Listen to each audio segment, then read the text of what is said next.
primeiro lugar, agradecer a presença de todos. Para nós da TGI é uma satisfação imensa, sempre ao final do ano, fazer essa apresentação e fazer essa confraternização, principalmente neste que é o 25º ano da TGI e o 15º da agenda dessa apresentação que fazemos. O tema, como disse Silas, é o que esperar de 2015, tanto em relação ao mundo, Brasil e Pernambuco. Em relação ao mundo, o que é que a gente pode dizer em termos do que está projetado aí, o que é que vem sendo observado? Primeiro, que a economia mundial deverá continuar crescendo de forma ascendente, mais lenta, procurando se refazer da crise de 2008. Todo o processo que vem em andamento tem como referência a crise acontecida em 2008, começou nos Estados Unidos, mas migrou para a Europa e atingiu o mundo todo em pouco tempo. Tudo isso é uma recuperação a partir daí. E como eu faço a cada ano, vou falar dos Estados Unidos, da zona do euro e da China, são os principais players. Esse ano eu vou introduzir também o Japão, são os principais players desse crescimento, dessa recuperação mundial. Nos Estados Unidos, o que estamos vendo é um retorno ao crescimento. Parece que eles começam a sair de forma mais consistente da confusão que fizeram em 2008. O PIB do último trimestre já mostra um crescimento na casa dos 4%, que era mais ou menos o que vinha acontecendo no período imediatamente anterior à crise. E o dado com o qual ele se preocupa mais é justamente esse, do desemprego. E vocês podem ver pelo gráfico que o desemprego vem caindo de forma acentuada neste ano de 2014, chegando próximo ao pleno emprego, em patamares semelhantes àqueles anteriores à crise de 2008.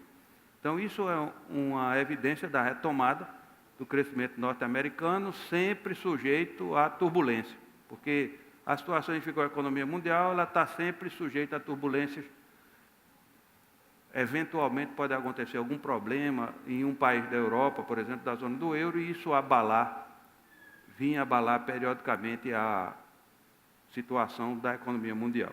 Mas tem uma característica dessa retomada norte-americana, é que eles encontraram uma tecnologia de exploração do gás de xisto em larga escala. Eles têm grande reserva de gás de xisto, é aquele gás que está misturado com a terra, e eles desenvolveram uma tecnologia lá que, pelo menos o que a gente vê na televisão aqui, é poluidora, mas que pode permitir chegar à autossuficiência energética, o que é uma novidade, porque eles sempre dependeram da importação de petróleo do Oriente Médio, e com esse tipo de exploração dessa fonte de energia, é possível que ele atinja a autossuficiência. Então, eles vão sair da crise melhores, mais organizados, porque souberam lidar com o problema. Dizem os analistas que essa baixa do preço do petróleo, em parte, deve-se a esse caminho que está sendo trilhado de autossuficiência energética dos Estados Unidos.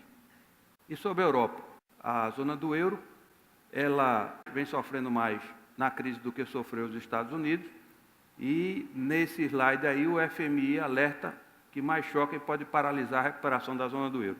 Uma leve recuperação, e dependendo de como a coisa caminhe lá, é bem mais difícil lidar com uma política unificada num regime de união monetária como da União Europeia, chamada Europa do Euro, do que aquele dos Estados Unidos. As políticas nos Estados Unidos podem ser traçadas e executadas de forma mais unificada do que na Europa, com um conjunto grande de países, cada um do ponto de vista cultural diferente do outro, e alguns deles muito diferentes dos outros.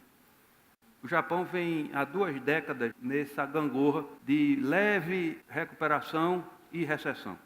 Nos últimos 2 trimestres, o que a gente vê é a famosa recessão técnica, pela qual o Brasil passou recentemente, saiu na última divulgação dos dados do 3º trimestre, mas o Japão novamente mergulha na recessão. Então, isso é mais um indicador de que o crescimento ou a retomada do crescimento mundial se dará de forma lenta, porque o Japão é também um player importante. E a China, nessa história toda?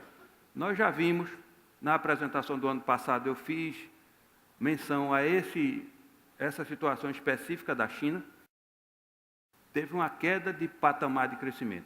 Enquanto a China cresceu, nos últimos 30 anos, alguma coisa próxima de 10% ao ano, um dos maiores crescimentos talvez seja o caso único no mundo de crescimento econômico neste patamar durante tanto tempo.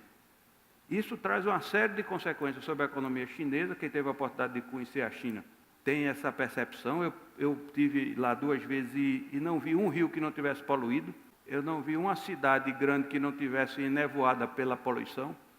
E isso traz exigências muito grandes sobre o meio ambiente, sobre a economia, sobre a sociedade. O que parece que houve, isso não é muito claro, porque essas políticas não são divulgadas de forma transparente, mas parece que os dirigentes tomaram a decisão de diminuir o patamar de crescimento, saindo dos 10% para alguma coisa próxima a 7% ao ano, que é mais ou menos o que vai acontecer esse ano e já há previsão de acontecer no próximo também. Só que a China ela sempre traz essa nuvem de preocupação adicional, porque aquilo que está sendo tentado lá é também uma experiência inédita. É uma economia de mercado e uma política mais, bastante, em alguns casos, restritiva. O que é que isso significa? Esse autor, em inglês, do livro Por que as Nações Fracassam, ele diz textualmente isso. Esse crescimento chinês, porém, tem prazo de validade. Assim como ocorreu na União Soviética, é impossível manter um padrão de crescimento sem participação política da sociedade. E diz mais, a China pode estar indo pelo mesmo caminho e exaurindo o seu potencial autoritário. Para criar instituições econômicas inclusivas, é necessário ter instituições políticas igualmente inclusivas. Como eu disse, isso é sempre uma nuvem que paira sobre o crescimento e o desenvolvimento chinês. Como é que eles vão resolver esse problema de liberdade econômica junto com restrição política? A gente vê lá a juventude afeita às novas tecnologias. Então, utiliza de forma bastante desenvolta, vamos dizer assim, a tecnologia da internet, a tecnologia móvel, e isso, inevitavelmente, bate na questão das restrições ao uso. Por exemplo, o Twitter, eu tive essa experiência, o Twitter não é usado na China. O Facebook parece que também não sei exatamente, mas eu vivi a experiência do Twitter. O que é que aconteceu? Eu tentei fazer uma tweetagem lá, não consegui. Aí fui para o hotel e lá tem a internet a cabo, né? Eu tentei fazer com Wi-Fi. Aí botei no computador e procurei Twitter na China, proibido. Aí eu peguei e botei no Home Internacional. É um absurdo, né, de caro. Mas eu vou fazer um teste aqui. Aí botei no Home Internacional e imediatamente entrou o Twitter. Quer dizer, eu que sou analfabeto em tecnologia digital, consegui passar um Twitter da China. Depois fiquei com medo, desliguei tudo e saí de onde eu estava, fui para outro lugar. Mas consegui. Ou seja, se eu conseguir, que sou quase um analfabeto digital, imagine um jovem que vive fuçando isso o dia todo. Então, isto é um problema que vai se avolumando. A gente está vendo em Hong Kong, eu vou mostrar aqui o que aconteceu. Esse aqui aconteceu na Ucrânia. Jogaram no lixo um deputado que tinha votado a favor do acordo com a Rússia, em vez de fazer um acordo com a União Europeia. Encontraram ele depois de um determinado tempo e jogaram ele literalmente no lixo. Mas a gente está vendo e viu de forma bem documentada, né, pela mídia eletrônica, a revolução do guarda-chuva em Hong Kong. Guarda-chuva é por causa da chuva mesmo e por causa das bombas de gás lacrimogêneo. Eles se protegiam de guarda-chuva e tem guarda-chuva de todo tipo aí. Particularmente me alegra esse tipo de manifestação, porque eu gosto muito de guarda-chuva. Sim, foi inclusive localizado um guarda-chuva da TGI no meio desses aí. Um parênteses, esse ano próximo, o brinde da TGI será um guarda-chuva e foi encomendado na China, por uma razão muito simples. Todos os guarda-chuvas do mundo praticamente são feitos na China hoje. Então tivemos que fazer uma encomenda direto lá, com todas as dificuldades que existem fazer isso, mas fizemos e ele está a caminho. Passou lá por Hong Kong, ficou um exemplar lá. Essa revolução do guarda-chuva, Hong Kong deixou de ser protetorado inglês há um tempo atrás e passou a ser protetorado chinês. Né? Passou a fazer parte da China, só que com um regime peculiar e contratado de transição. A turma lá, os jovens principalmente, estão insatisfeitos com essa transição. Denunciam o autoritarismo. E são jovens. A maioria deles jovens, inclusive demonizando os dirigentes que são nomeados pela China. Esse cara aí é o líder, um dos líderes desse movimento do guarda-chuva em Hong Kong. Esse cara tem 17 anos e é líder dos estudantes secundaristas, que justamente ganhou notoriedade porque ele se insurgiu, essa associação da qual ele é presidente, se insurgiu contra a implantação no currículo escolar de uma disciplina semelhante àquela que nós tivemos aqui em épocas atrás, chamada moral e cívica. Só que a disciplina lá é para mostrar os benefícios do regime chinês. E eles se insurgiram contra isso e, em parte, foi uma das razões desta revolução do guarda-chuva. Imagine se nós tivéssemos feito isso aqui contra a moral e cívica. Eu estou mostrando exemplos de como essa revolução ela é itinerante e ela pipoca em todo canto hoje. Essa aí, Burkina Faso, eu nunca tinha ouvido, até aparecer na televisão, nunca tinha ouvido o nome desse país.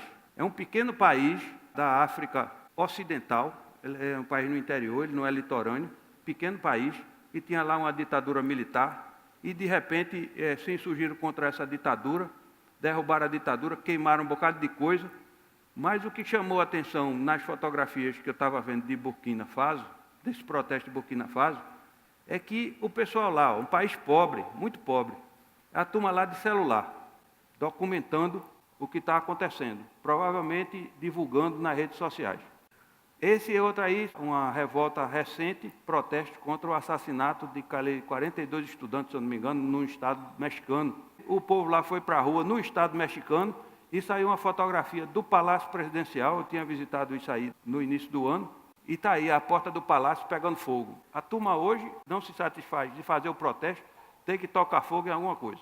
Esse aí é o mais recente, em Ferguson, no Missouri. Esses protestos são contra a morte de um jovem negro que tinha assaltado uma loja e foi rendido por um policial e o policial atirou nele e matou. Os protestos recrudesceram porque um tribunal lá da cidade de Ferguson negou o processo de implicação do policial, ou seja, eles estão em várias cidades norte-americanas. Eu tinha dito acho que foi no ano passado, foi no ano atrasado, que a nossa polícia não estava preparada para lidar com esse tipo de protesto, a nossa polícia no Brasil. Mas agora a gente vê que a polícia norte-americana também não.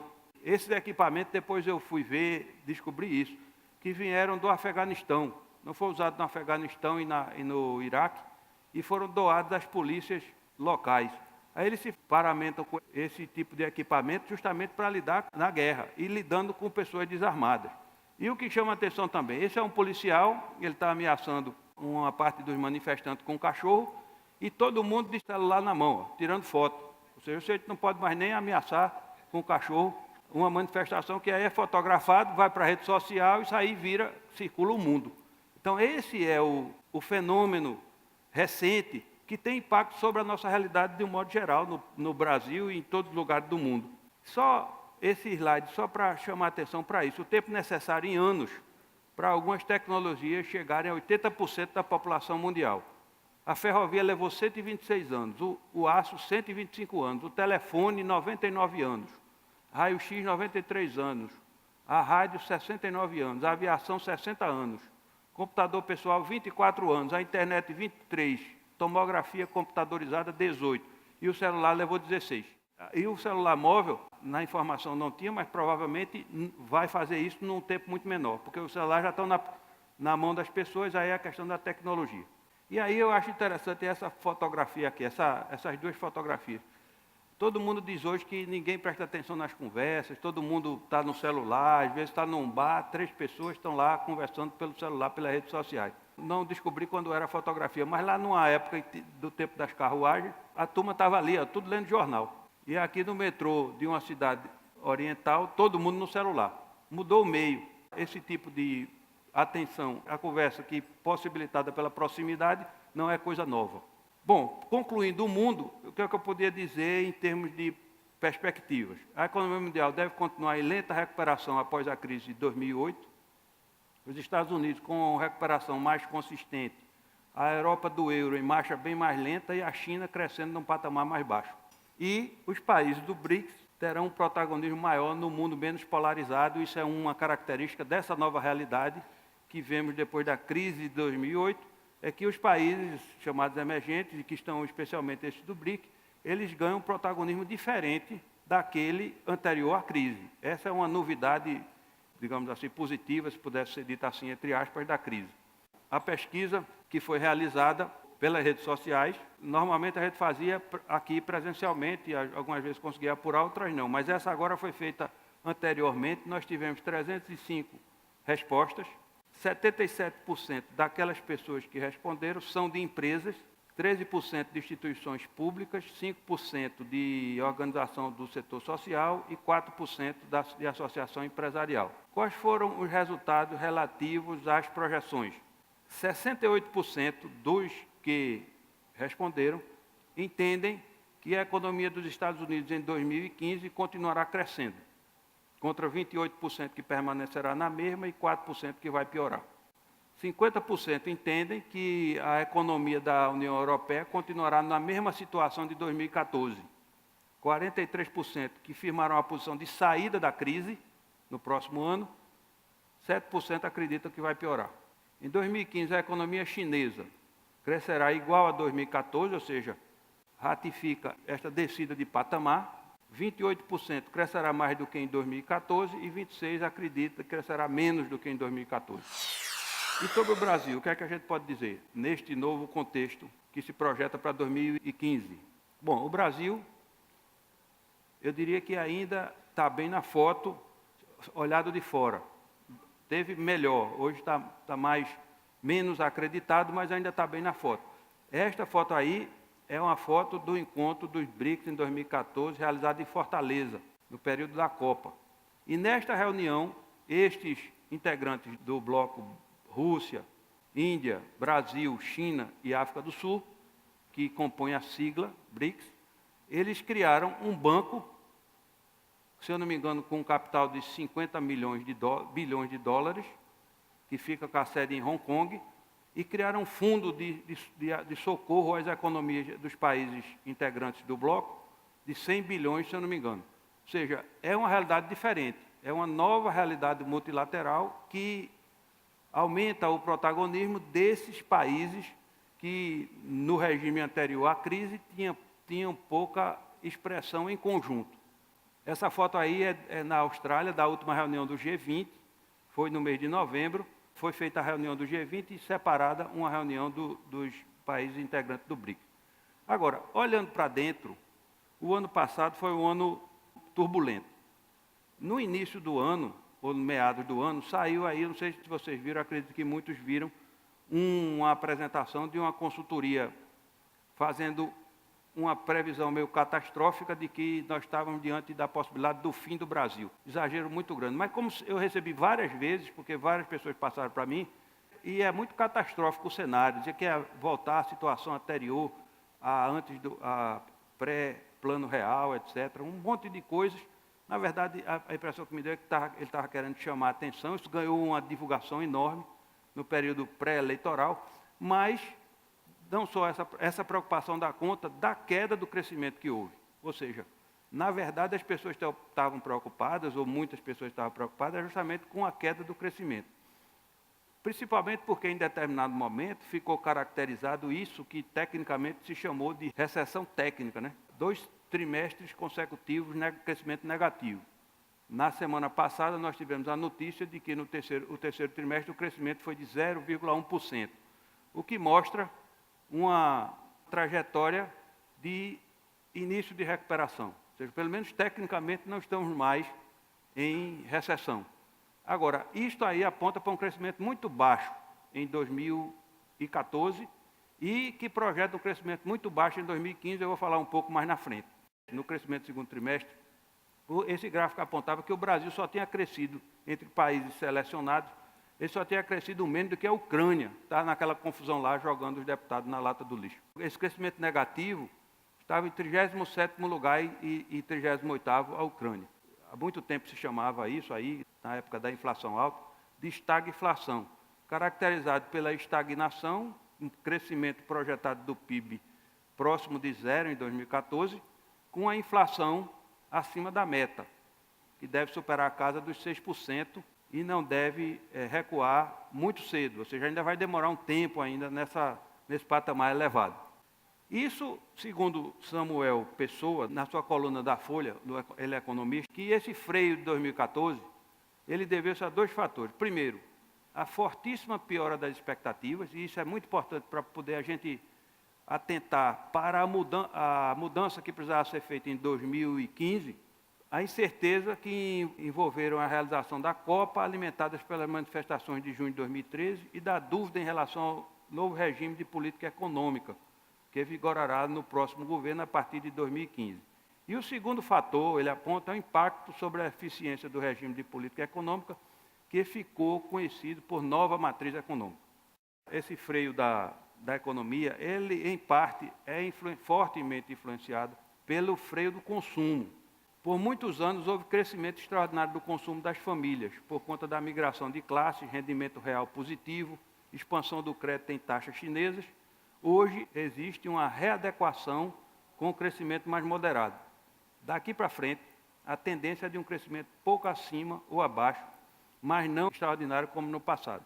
Ou seja, ao que tudo indica, este modelo de crescimento puxado pelo consumo das famílias, ele está dando sinais de esgotamento, por conta do endividamento, por conta do estrangulamento do crédito, conta de que as pessoas compraram uma geladeira, compraram uma televisão, compraram um carro, não tem necessidade imediata de comprar outro. Então, a tendência é de esgotamento. Tudo sinaliza nessa direção. Aqui está um gráfico que mostra a desaceleração na variação do PIB e do consumo das famílias. O PIB é esse mais claro e o consumo das famílias em vermelho. A gente vê claramente uma tendência de subida até a crise de 2008 e, a partir da crise de 2008, uma tendência de queda. Tudo indica que não pode ser mais um motor de puxar o crescimento da economia. E aí entram as eleições. Passa a Copa do Mundo, frustração de expectativas, de venda, etc., de negócios, entra a eleição. O mapa da eleição foi esse aí, resultado por região. A gente vê no Norte a vitória de Dilma com 56,54%, no Nordeste a vitória de Dilma com 71,37%, foi a região onde o percentual foi maior a favor de Dilma. No Centro-Oeste, a gente vê uma vitória de Aécio com 57,42%, no Sudeste, 56,18% e no Sul, com 58,90%. Esse é o mapa, se a gente pega só, digamos, é um mapa geral, é uma visão mais geral. Se a gente olha mais de perto, o que é que a gente vê? Onde está vermelho é crescimento nos municípios de Dilma, o que está em azul em Aécio, o que está em cinza é empate, praticamente. Então, o que é que a gente vê? Que não é exatamente daquela maneira que a gente viu no outro gráfico, ele é muito agregado. A gente vê que o Sul e o Centro-Oeste, subindo também uma parcela do Norte, votou em Aécio. Esse foi um mapa do Estado de São Paulo, mostrando o volume de votos. Esse mapa tridimensional mostrando o volume de votos. Então, em São Paulo, a gente vê aí a montanha de eleitores de Aécio. Quando olhamos os eleitores de Dilma, todo mundo diz que a vitória de Dilma deveu-se ao Nordeste. Percentualmente, a gente pode fazer essa leitura, mas quando vê no número absoluto de votos, quem deu vitória a Dilma foi São Paulo, Minas Gerais e Bahia. E isso mandou um claro recado. Pelo menos a leitura que a gente faz a partir do resultado da eleição, considerando o cenário de estagflação, entre aspas, estagflação que a gente conhecia antes do plano real, era de inflação de 80%. E de 80%, 100%, aí foi crescendo em determinado momento, e crescimento muito baixo da economia. Nunca crescimento negativo, acho que poucos anos houve crescimento negativo, o que houve era crescimento muito baixo. Mas esta situação de estagflação, entre aspas, e o resultado da eleição, passaram, na leitura que pode ser feita, um recado muito claro. A quantidade de votos, desde que o PSDB e o PT começaram a se enfrentar em 2002, este foi o ano em que houve menor quantidade de votos do PT e maior quantidade de votos do PSDB. Foi passado esse recado, e aí Delfim Neto faz uma síntese que para mim parece muito exata. Ele diz: estamos em uma situação desagradável, mas não à beira do apocalipse, da tragédia. O risco é o seguinte: se não fizermos um ajuste, o país vai perder o grau de investimento estabelecido pela Agência de Classificação de Risco. E isso teria um efeito muito grave no fluxo de capitais. Está nas mãos do governo impedir que isso aconteça. É a leitura que ele faz do recado das urnas. E aqui, uma apresentação muito rápida de 4 razões para que as mudanças estruturais, ou pelo menos da política econômica praticada nos últimos anos, apontando que o resultado das eleições torna a agenda das reformas ainda mais urgente do que em outros anos. Primeiro, porque o Brasil parou de crescer.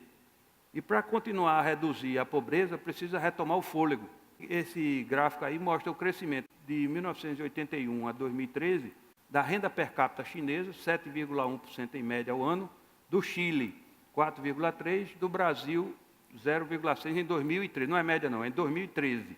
Então o Brasil foi o que menos cresceu. A média, o crescimento mundial da renda per capita foi, em 2013, a média global foi 2%. Essa é a média de 81 a 2013. Então, a China foi 7,7%, o Chile 4,3%, a média foi 2% do mundo, e o Brasil 1,1%. Houve uma ascensão progressiva, mas a queda se deu a partir da crise e do crescimento baixo da economia. Ou seja, não é possível continuar a reformas sociais e o avanço da inclusão, vamos dizer assim, com a economia crescendo baixa e com as contas desarrumadas. O segundo motivo para a mudança estrutural é que a rentabilidade dos negócios não estimula os investimentos, ela vem caindo ao longo dos anos.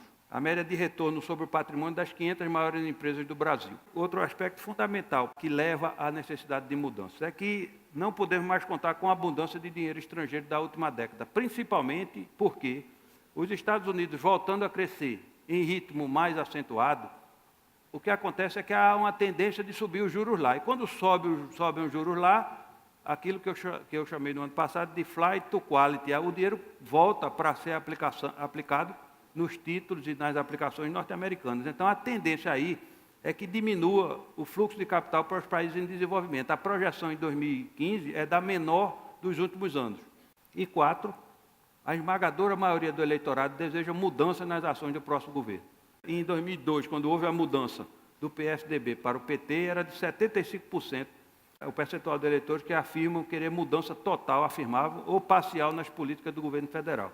Depois de 2009 foi 40%, em 2010 39%, em 2013 62% e em 2014 70%. E isso afeta o índice de confiança. Este aí é o último dado do índice de confiança do empresário industrial. Como a gente vê aí, é o mais baixo. A gente vê uma tendência aqui, 8 meses de desconfiança, caiu de 50% o índice de confiança, e em novembro chegou a 44,8%. A gente vê, quando a média histórica é 57,1%. Então, a gente vê, a partir de 2011, uma tendência de queda, quer dizer, a reta de tendência é para baixo. Estamos no menor índice desse período. Então, sem confiança, como é que se investe? Se a gente precisa mudar o motor do desenvolvimento, que é o consumo, se ele começa a dar mostra de fraqueza, e a gente tem que mudar por investimento, a gente começa a ter problemas porque as pessoas não têm confiança para investir. Sem confiança não se investe. Os investimentos são adiados e a taxa de investimento da economia em relação ao PIB vem caindo a cada período. A medida tomada pela presidente reeleita foi, eu chamei assim de quinteto fantástico, entre aspas. O Joaquim Levy, como ministro da Fazenda, com a missão de restabelecer o equilíbrio macroeconômico. O Nelson Barbosa, ministro do Planejamento, para dar um jeito no PAC e viabilizar as PPPs, já que a gente viu que a capacidade de investimento público é muito limitada, o constrangimento fiscal é muito alto, ou seja, sobra muito pouco dinheiro para investir, e os investimentos em infraestrutura necessários, indispensáveis, a que o crescimento passa a ser puxado pelo investimento, depende de capital privado. E, para isso, depende de confiança. O Tombini, presidente do Banco Central, com a missão de controlar a inflação e trazê-la para o centro da meta. Armando Monteiro, ministro do Desenvolvimento, para resgatar a confiança dos empresários. E Cátia Abreu, ministra da Agricultura, para resgatar a confiança do agronegócio. São segmentos importantíssimos da economia cujo resgate é preciso ser feito. O que é que, basicamente, a gente viu das entrevistas desse triunvirato aí, o Levy, Barbosa e Tombini? É a retomada do tripé macroeconômico. Esse tripé é o que controla a inflação com um regime de metas, cuja política principal é a política monetária, com o regime de câmbio flutuante, a política cambial, o martelo dessa âncora é a política cambial, e o superávit primário, cujo martelo é a política fiscal. Na verdade, o que se está tentando, pelo menos do que dá para entender do que foi dito, isso vai passar também por aumento dos juros. Já começou e vai crescer, porque o remédio amargo de controle da inflação é juros. Aí o cara está perguntando, você também trabalha na equipe econômica do governo, no aumento do juros? São ajustes, a Exame chamou de estruturais, mas são conjunturais em relação à economia. Essa pesquisa feita pela Exame com 528 presidentes do Conselho de Administração e presidentes executivos das maiores empresas do país, responderam que área deveria ser prioritária para uma reforma por parte do próximo presidente da República. 35% responderam à educação, gestão pública 20%, infraestrutura 16%, tributária 9%, segurança 8%, política 6%, saúde 5% e trabalhista 1%. Isso aí não tem nada de conjuntural, né? Isso é tudo estrutural, se a gente puder chamar assim.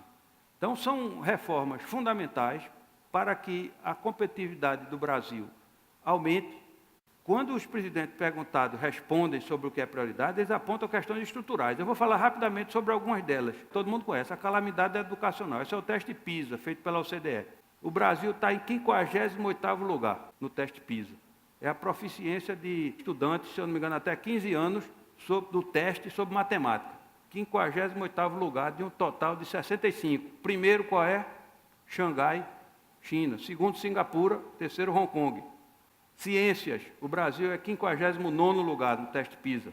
Xangai, Hong Kong e Singapura, 3 primeiros. E em leitura, o 55º lugar. Primeiro, Xangai, Hong Kong e Singapura. Uma comparação de notas médias de aspirantes à engenharia e notas médias de aspirantes a professor. Você não pode ter uma educação de qualidade sem professores bons. Então, a pontuação do teste PISA aponta o seguinte: no Brasil, o futuro professor sabe muito menos matemática do que quem fez engenharia.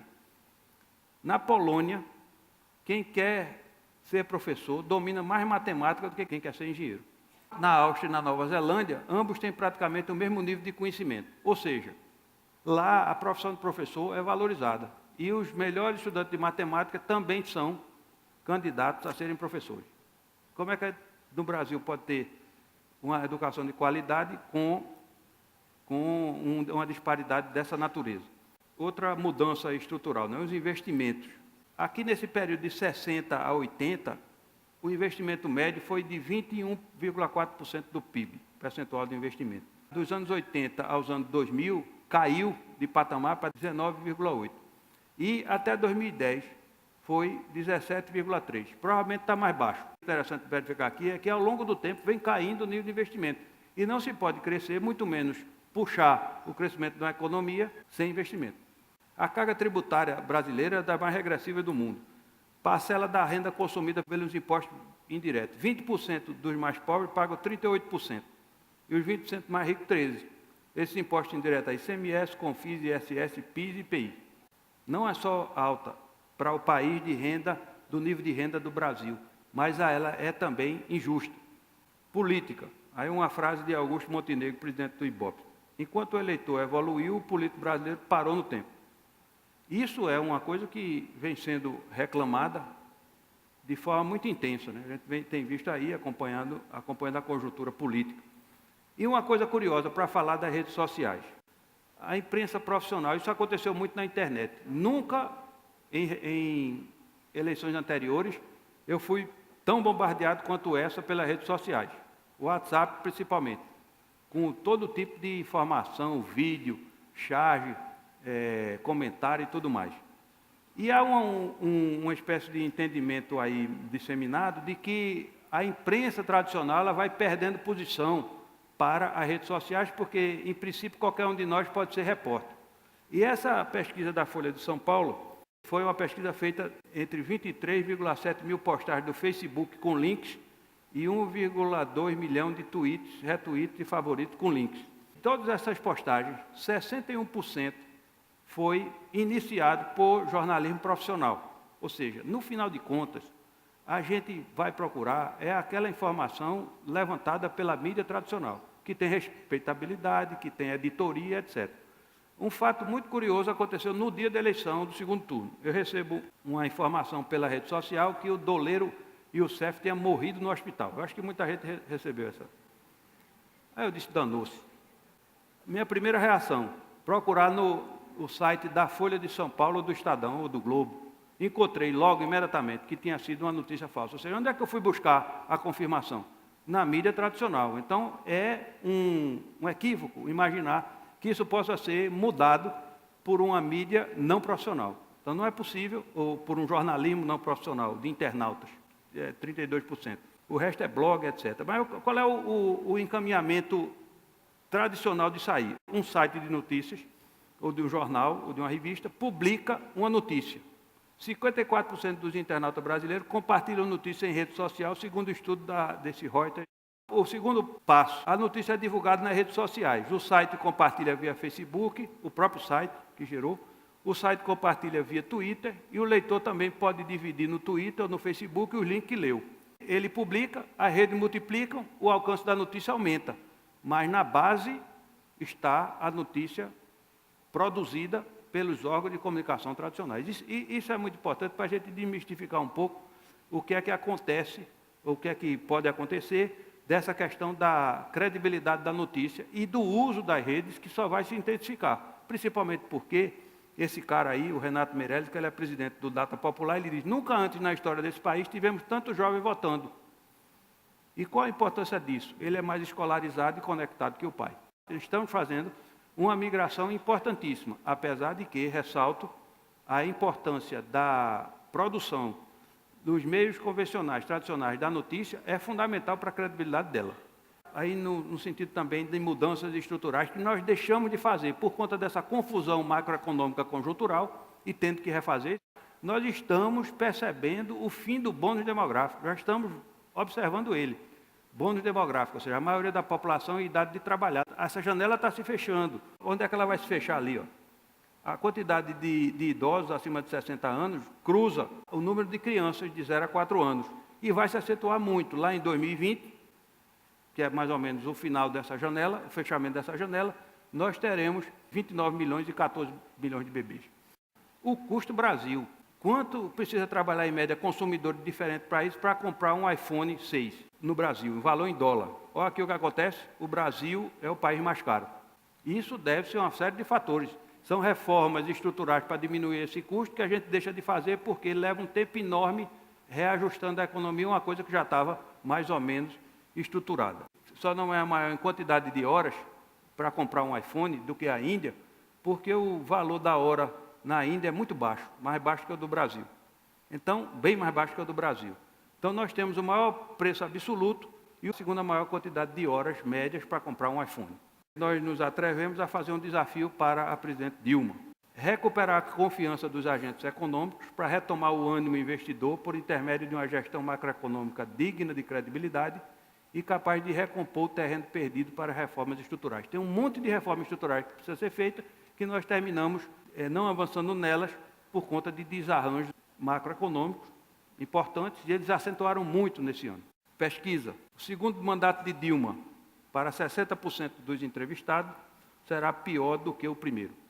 O PIB, para 40% dos entrevistados, será menor do que o de 2014, embora 38% tenham dito que deve ser igual a 2014 e 22% acreditam que deve ser maior. Dificuldades políticas do segundo governo Dilma serão, 89% acreditam que serão maiores do que as do primeiro, 7% iguais ao primeiro e 3% menores do que o primeiro. E Pernambuco, nesse contexto? Essa aqui é uma pesquisa, foi publicada na revista Exame, feita pela Macroplan. Pernambuco foi o estado, nesse estudo da Macroplan, que envolveu uma quantidade enorme de índices, em tempos diferentes. Essa linha verde para cima é posições que Pernambuco ganhou. Vocês vejam, por exemplo, que na segunda coluna, Educação, Pernambuco saiu da 20ª para a 5ª em Educação IDEB, no período 2005 a 2013, ou seja, subiu 15 posições. A mesma coisa acontece com o coeficiente de Gini, a diminuição da desigualdade. Subiu um bocado de posições. Preste atenção naquela coluna de infraestrutura de vermelho. Caiu várias posições em rodovias ótimas ou boas. E também, a mais preocupante de todas é a última coluna, juventude, jovens, nem. Nem é não estudam, não trabalham, nem procuram emprego. Isso é um fenômeno mundial que em Pernambuco aparece de forma acentuada. Eu vou mostrar alguns detalhes dessa evolução. Pernambuco foi o estado de todos o que teve o maior ganho líquido de posições, ou seja, subiu em 103 indicadores, 103 posições. Então, o primeiro lugar foi Pernambuco, o segundo lugar foi São Paulo, de subida de indicadores. O Pernambuco foi o que mais evoluiu nesse período. Segundo São Paulo, terceiro Goiás. O que menos evoluiu foi o Pará, que caiu 116 posições. Então, a notícia boa é essa: Pernambuco evoluiu muito nos últimos anos, principalmente nesse período aí de 10 anos. A maioria dos índices se concentra nisso. Reduziu também a taxa de homicídio de jovens, no período 2002-2012. São Paulo foi o primeiro, que reduziu 69%. A Paraíba, aqui do lado, aumentou 160%.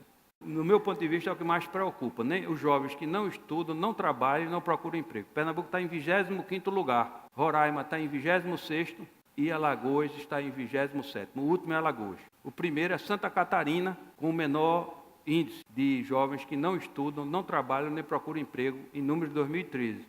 O que é muito preocupante, o que aponta para a necessidade do próximo governo atentar para essas questões que são muito preocupantes. Afinal de contas, o futuro do Estado está na mão dos jovens.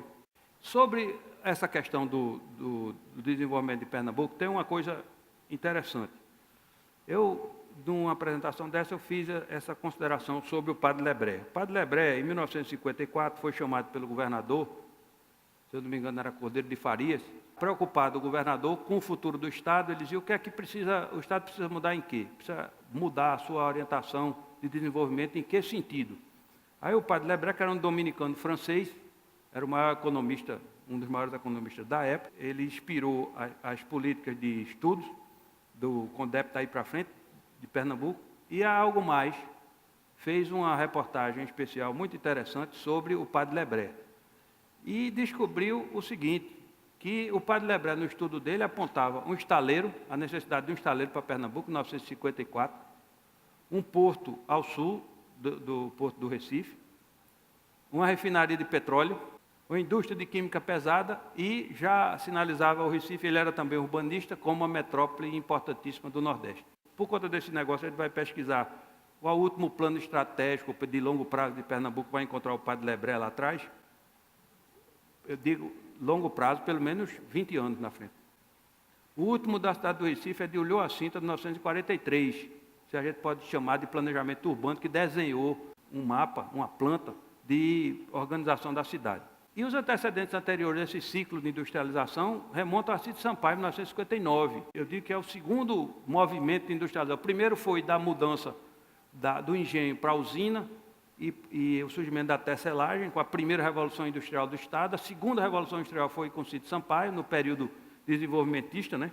A gente volta aqui e vai ver ele com Juscelino Kubitschek. Foi criada a Coperbo, nessa época, a Silp, Bandep e outras instituições. E foi projetado, né, a partir dos estudos do Padre Lebré, SUAP, que é a principal unanimidade econômica de Pernambuco desse período todinho.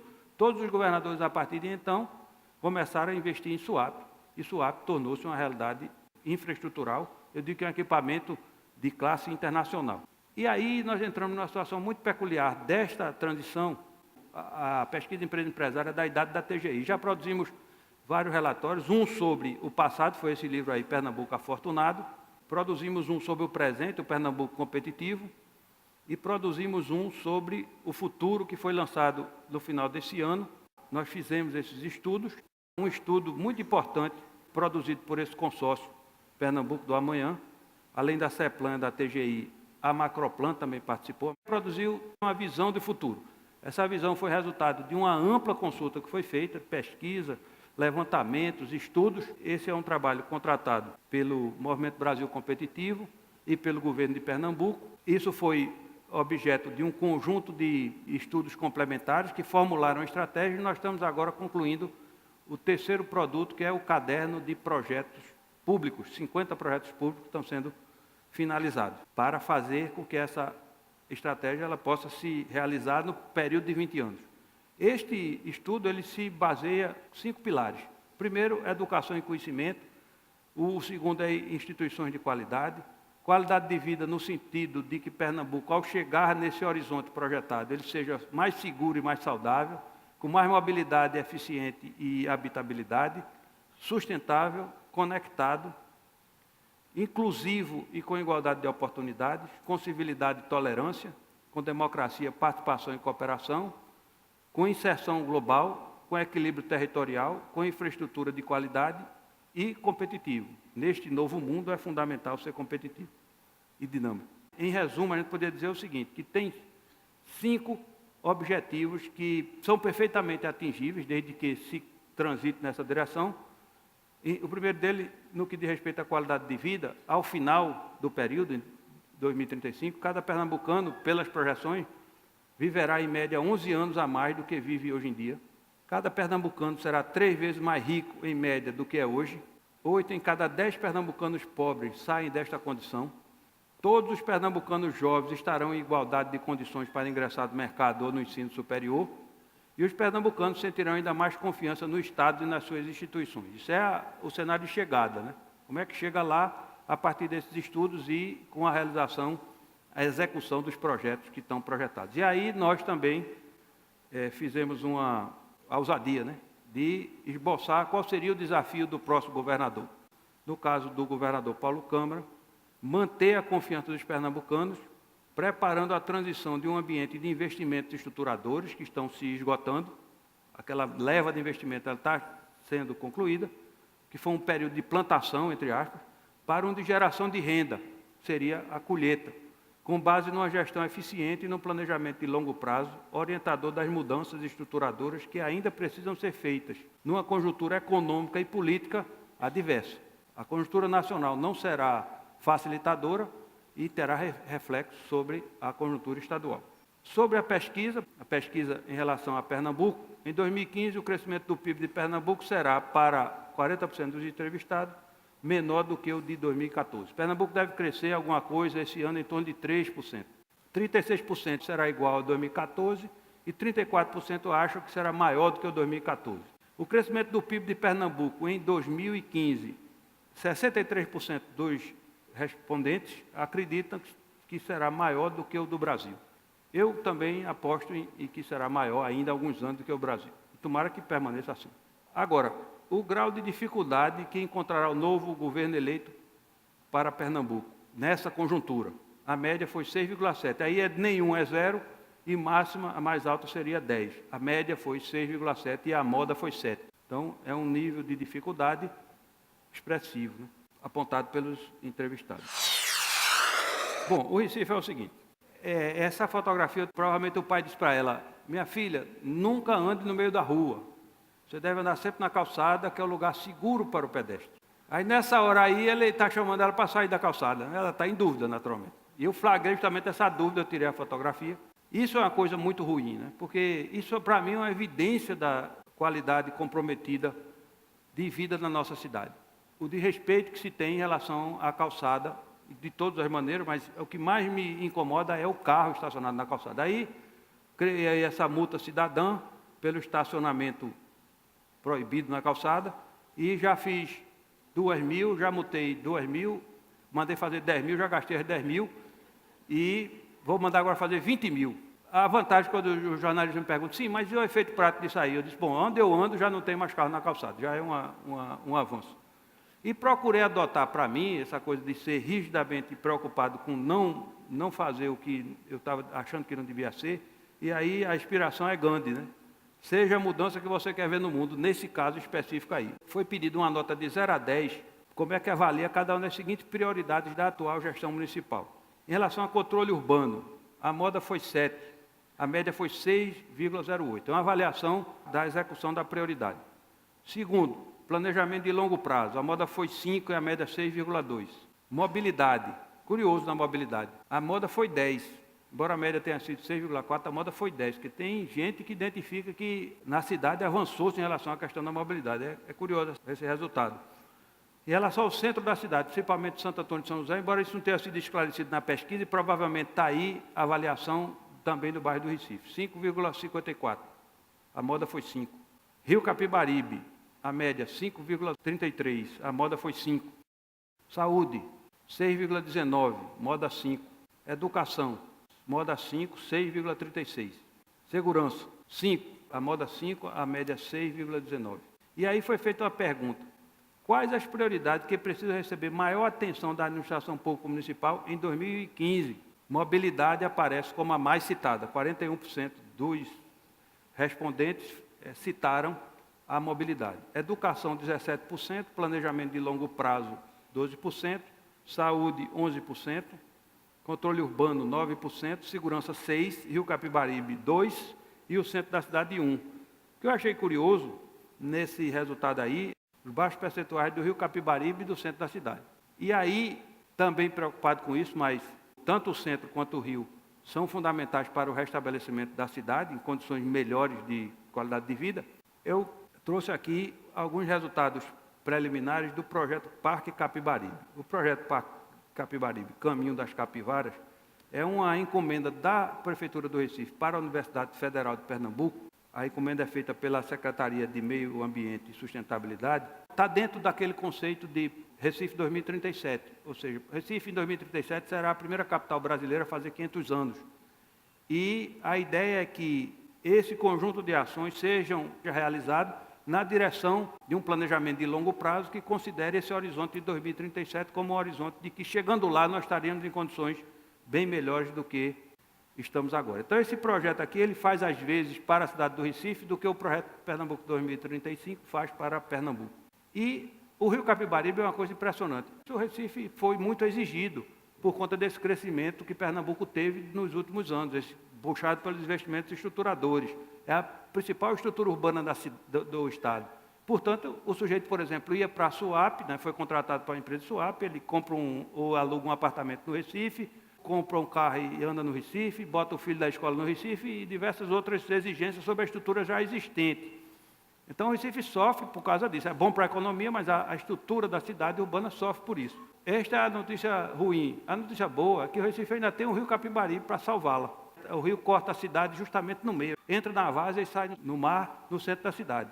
O estudo apontou diversas portas, o estudo chamou de Águas do Futuro, Água da Cultura e diversas outras, com esse conceito de chegar ao rio, atravessar o rio, percorrer o rio e abraçar o rio.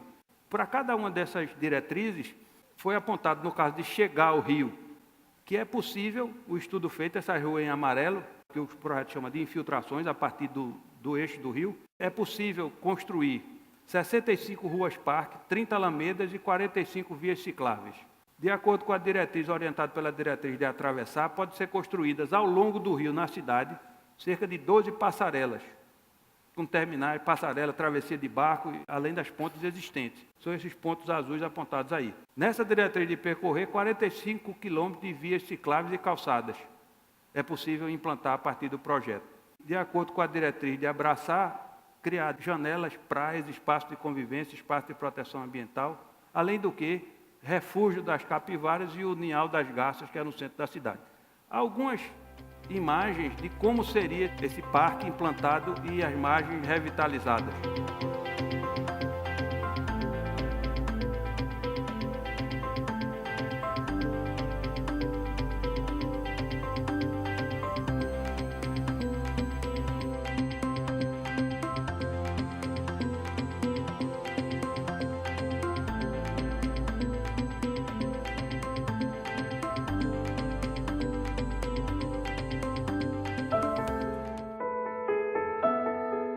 Esse aí é um filme que o projeto apresentou como uma parte das conclusões e começa aí no Poço da Panela. A gente vê pelo lado, né, nas margens, a possibilidade de implantação dessas faixas, ciclofaixa, ciclovias e caminho de pedestre. Está passando aí na terceira perimetral, aquela ponte que ainda vai ser construída, a linha e Monteiro. O Parque de Santana, também como uma área próxima e que pode ser rapidamente interligada ao rio. Essa aí é a estação de barcos de Santana. São passarela panorâmica, que o projeto chama de janelas. Aquela praça é a Praça do Exponente, a Praça Antônio Maria. Isso aí é uma janela de observação por conta da vegetação que em determinado momento cobre completamente a vista do rio. Esse é o Carrefour, também com a janela de observação. Esse é o viaduto Torre Parnamirim, a ponte viaduto Torre Parnamirim, que teria uma passarela de interligação, próxima a ela ou embaixo dela. Tem uma estação de barcos também prevista. Estamos chegando na Jaqueira.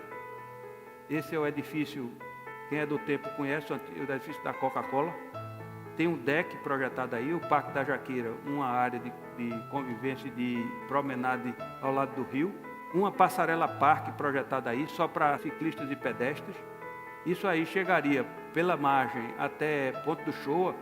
Ali vocês podem ver em Ponto do Choa aquele baobá, que é o segundo baobá em circunferência do Brasil, segundo um camarada que mede baobá aí.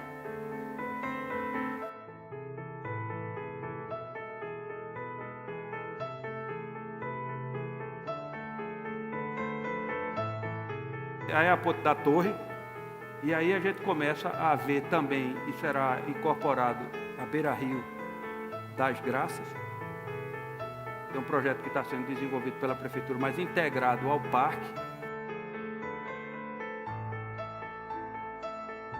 A Ponte da Capunga, a partir da Ponte da Capunga em direção ao quartel da polícia, que é o DERB, uma passarela de ciclofaixa também, uma passarela de interligação das duas partes, também para pedestre e ciclista, um refúgio ambiental, porque essa área aí, inclusive, se eu não me engano, tem capivara aí, até o DERB, a nova praça do Memorial. Este projeto, ele detalha essa chegada até aí o DERB, mas ele projeta também para frente o parque, a ideia é que o parque vá até o centro da cidade, futuramente. Isso é uma fotografia de uma barquiata, são baiteiras que o grupo do qual eu faço parte, Caminhadas Domingueiras, fez ao Parque dos Manguezais. Foram quase 40 pessoas, 8 no máximo por barco desse, e fizemos uma incursão ao parque, e aí esse ponto azul e branco aí, até onde fomos, dentro do parque, são braços de maré, e é impressionante, absolutamente impressionante a beleza do lugar, a variedade da fauna. A flora ela é mais restrita, porque essa espécie aí é o mangue branco, né? Mas aí a gente viu lá, isso é um bocado de pato. E quando a gente foi chegando perto, os patos voaram. E é um pato interessante, porque eu nunca tinha visto esse pato, não. Parece aquele pato do Rio Sena, né? Olha aí os patos voando, a revoada de pato. No mesmo dia, teve a barquiata, passeio da Buscada das Capivaras, o animal simbólico da fauna marinha, reuniu mais de 30 barcos. O evento faz parte dos esforços para a implantação do projeto Capibaribe. Aí, no jornal saiu muitas paisagens e nenhuma capivara. É porque foram procurar a capivara na hora que ela estava dormindo. A capivara dorme de dia e sai de noite. A própria revista Algo Mais, ela fez uma matéria bastante extensa sobre o Parque Capibaribe e a reinvenção do Recife. Este projeto permite a reinvenção da cidade. E aqui é um filme da barquiata, essa das caminhadas. Foi do Parque dos Manguezais.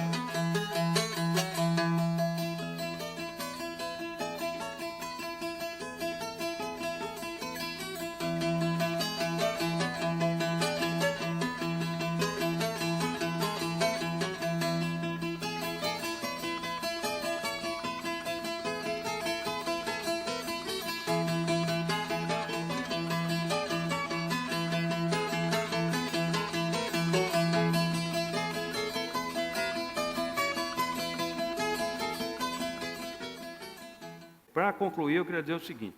Eu estava fazendo uma palestra outro dia na ADEME, e aí me perguntaram sobre a questão da conjuntura, o que é que ia fazer, o que é que ia dizer. Olha, a minha geração tomou como missão mudar o Brasil.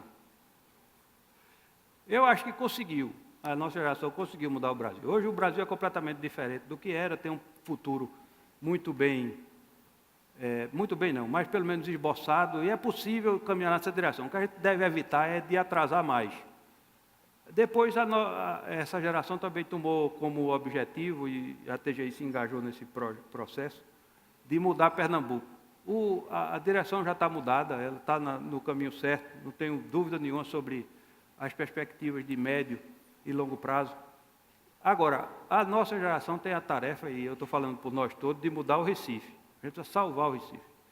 E a visão deste projeto e a visão do que a gente... Eu estou falando aqui com a experiência de quem andou nos últimos 10 anos 4 mil quilômetros dentro do Recife. É como se eu fosse para São Paulo e voltasse, mais ou menos, a pé, dentro do Recife. E eu já vi de tudo. E a conclusão que a gente chega é a seguinte: o Recife tem jeito sim, apesar de todas as dificuldades, apesar da situação que a gente vive diariamente, apontar talvez até em direção contrária, mas tem jeito sim. E o jeito chama-se Rio Capibaribe. E eu digo isso porque, para salientar que a pesquisa ela não apontou isso, mas é importante que a gente tome conhecimento disso. Nós só conseguiremos salvar o Recife se salvarmos o Rio e o Rio salvar a cidade. Então essa é a mensagem que eu queria dizer. O Brasil tem jeito, Pernambuco tem jeito e o Recife tem jeito. E o jeito do Recife é o Rio Capibaribe. Muito obrigado, um bom final de ano para vocês e um excelente 2015.